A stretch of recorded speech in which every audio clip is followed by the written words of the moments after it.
Well, hello, namaste. This is Shalabh here. Some of you might know me as a singer-songwriter who creates his own music, but you also might know that I have also recently started on this journey of producing my own electronic dance music, and it's been so satisfying. It's been such a great journey. I just came up with one original electronic fusion song just a couple of months back. It was called Warung Love, and it's based on this Balinese fusion with Western electronic dance music, and it has this kind of chill out vibe. If you haven't already, you can go and check it out. It's on YouTube. It's on my channel, which is youtube.com/shalabmusic. Now to the big news. Another one of my electronic dance music singles is coming out. It's actually live right now. I'll be sharing some links. You can check out the links below. And this one is an extremely special number. And I'm here to talk about that song and probably give you a sneak peek of that song. But also I'm going to try to tell you about the journey into the making of this song and how did I come across the whole package of the song. The first thing is when I started off with this song, Moon Odyssey was something that I knew that had to have some kind of consistent thumpy beats, and that formed the kind of the bottommost layer to me. And I try to look upon producing music as kind of layering different sounds with a particular vibe in mind. So here the thought was that I want to have a consistent thumpy rhythm at the back interspersed with some different kinds of instruments. So you'll find a lot of, in terms of the percussive element, the percussive layer, you'll find, of course, a good thumpy kick drum, and it's interspersed with different elements. There will be claps, there would be parts where there are different ethnic instruments. So I was quite clear that I wanted to give it that kind of fusion ethnic feel as well as modern electronic dance music feel. And more than dance music, it was more like kind of trance music. You can listen and you can actually just enjoy it, and you can go to this meditative trance-like stage where you can just enjoy yourself and feel the beat and feel the rhythm, and that formed the basis of the song.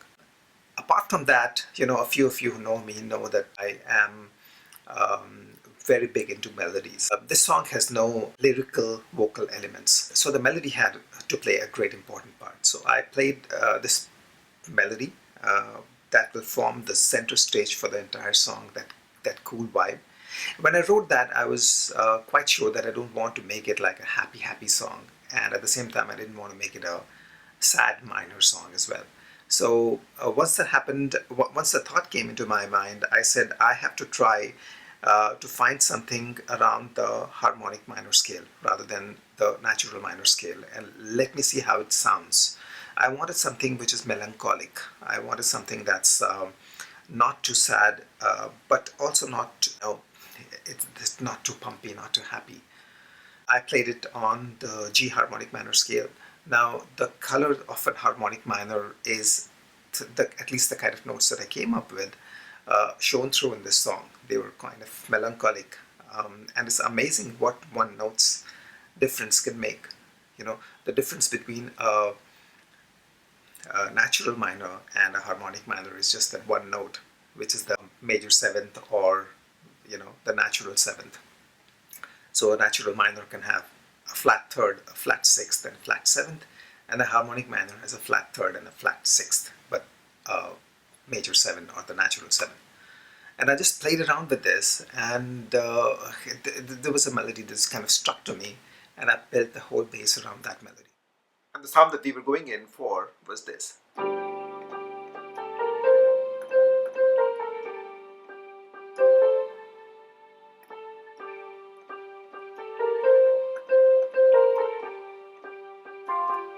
So this one, this is the harmonic minor note, and then we went fit.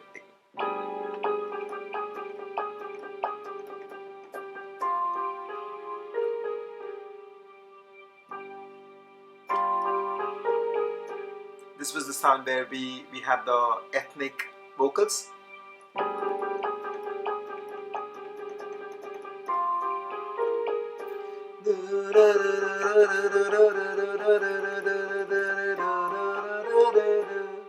You'll find this in the song, various places. Try to figure it out, and also try to find the melody. We actually did not play it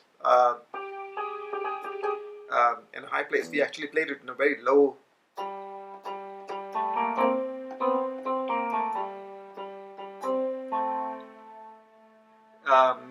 Or even lower actually. So you need to have good pair of headphones and good pair of speakers to really listen and enjoy it. Just listen to it a few times. Just give it 4 to 5 plays.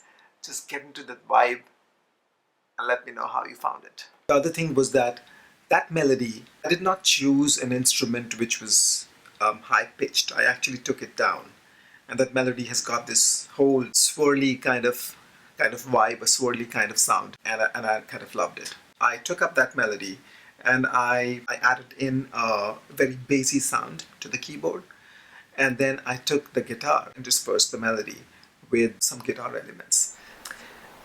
I don't know if you'll be able to hear this. This is not plugged in. This is just my electric guitar, but not plugged in. So let's see if you can hear it.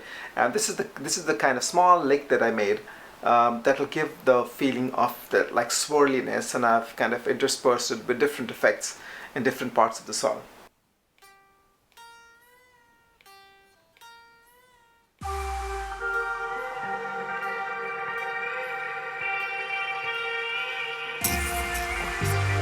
So that formed the melodic part, and then I had the percussive elements already taken care of.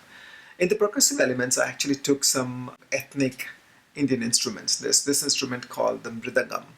So the mridangam is like a drum. It's played with 2 hands, and it's got a very peculiar sound to it. I wanted to choose these a mix of electronic thump and claps and a whole host of other ambient instruments, but I also kind of took in that cool ethnic vibe of a mridangam.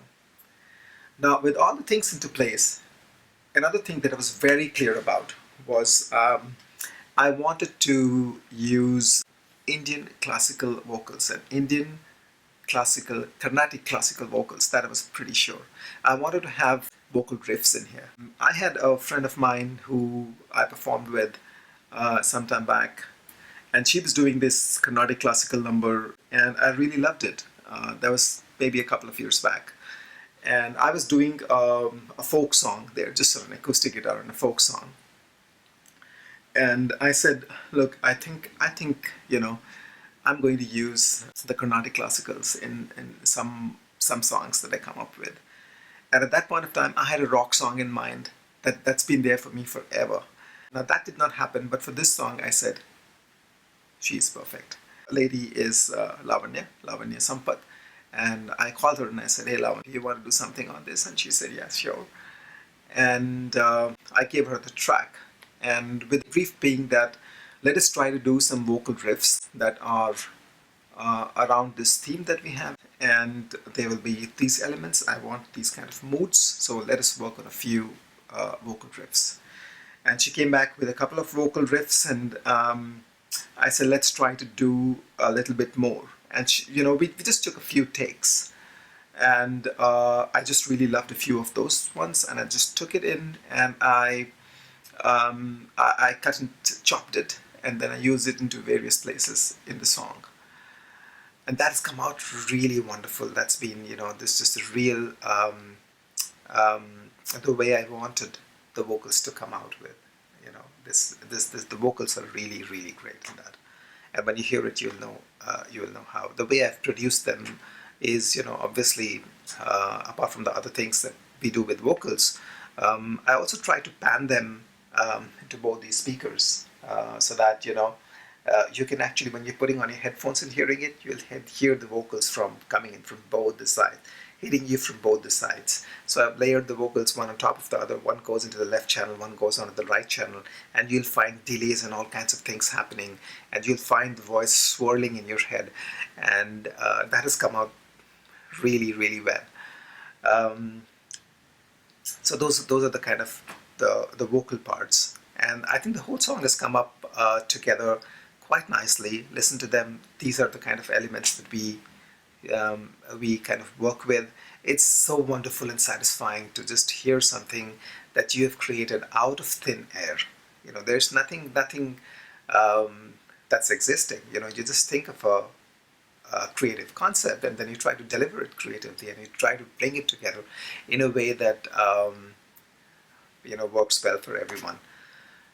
In the end, just one cool trivia. A few of you who know me also know that I try to intersperse some secret elements inside the songs. And for those of you who care to go deep inside the songs and find the meanings, you can find some meanings into it. And this song has, structurally, this song is basically built on a human's travel or a rocket's travel from Earth to another heavenly body like the moon. And I started it when India's moon mission called Chandrayaan had to go to the moon, and it had to land on the dark side of the moon. And I found that story really fascinating, and I said I'm going to do something around it. What if you could weave a story of the travel of a rocket from this heavenly body to another? I mean, how fascinating that journey, that entire thing is, if you have to look upon it philosophically. And so I interspersed elements of that rocket travel into this whole song. So the story will be told in a way that the rocket will go, it'll blast off. There's a blast off happening, and with the blast off, the humans are watching that rocket, and there's ambient sounds which are like blessings from the ancestors coming in, and you'll find this ni ni so, ni ni so. You'll find that kind of tribal, ethnic sounds coming in that I basically built on from sample pieces. Once the rocket goes, then it basically goes and it settles into a particular path. And how do you say that with music? And it's all there. So you'll find a bit of unrest, you'll find a little bit of uncertainty, a little bit of hesitation, and a little bit of saying goodbyes kind of things, but take my blessings kind of things. And there's no words, mind you. It's all going to try to be conveyed in terms of music. And the rocket goes out, reaches escape velocity, and then finally it just breaks free, and then it's in the space. And when it's there in the space, things are swirling around. You'll find that swirly feeling, and then it goes on, and then it's captured by the moon's gravitational force, and then it gets into an orbit around the moon, and then finally, it settles down. So that entire journey you'll find in different sections, different pieces. Of course, you probably won't be able to know it if I don't explain it to you, and that's half the fun, because I think for a song you should be able to discover it and rediscover it every time you listen to it, and that's been the attempt. Moon Odyssey. So this is the part where I just played on the guitar, and there was a deliberate little bit of a time difference. So it's not exactly on time, and you'll find that uncertainty element.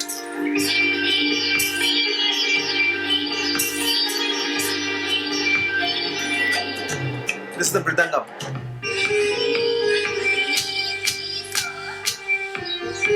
This is the sound of the ancient blessings coming in. People are like celebrating, people are saying, we're with you. And here comes the beautiful vocals. But the vocals are also about, a little bit of melancholy, this kind of...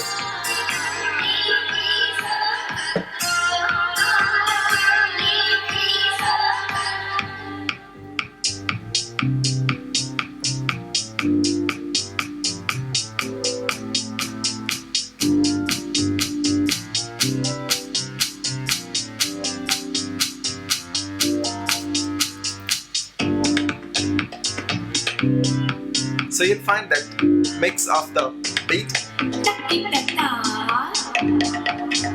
Another beautiful part that I did not explain to you was this is actually called konokol.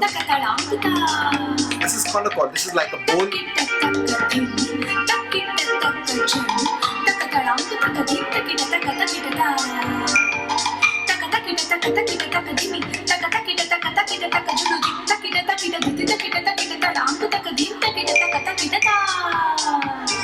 just like vocalization of a riff, this is actually vocalization of a progressive element. So, you know, she's actually vocalizing it. This is quite unique to, I think, Indian music, where we have, in the north of India, we have something called the bolts, where you try to imitate the sound of a tabla.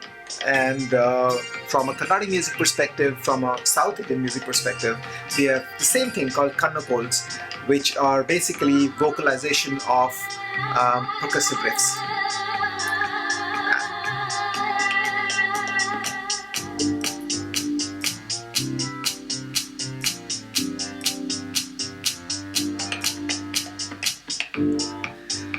So guys, that's about it. Just go and listen to the song, try to find the various elements. Let me know what you like the most, so I'm going to include more of that in the next songs. Give it some love.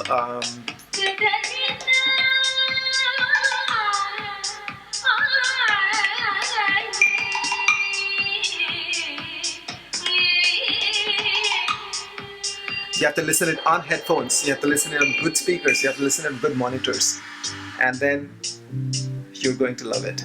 This is Shalabh. Thank you for all the love. If you liked it, if you like the song, and if you like the explanation, if you'd like to know more, comment below, like and subscribe.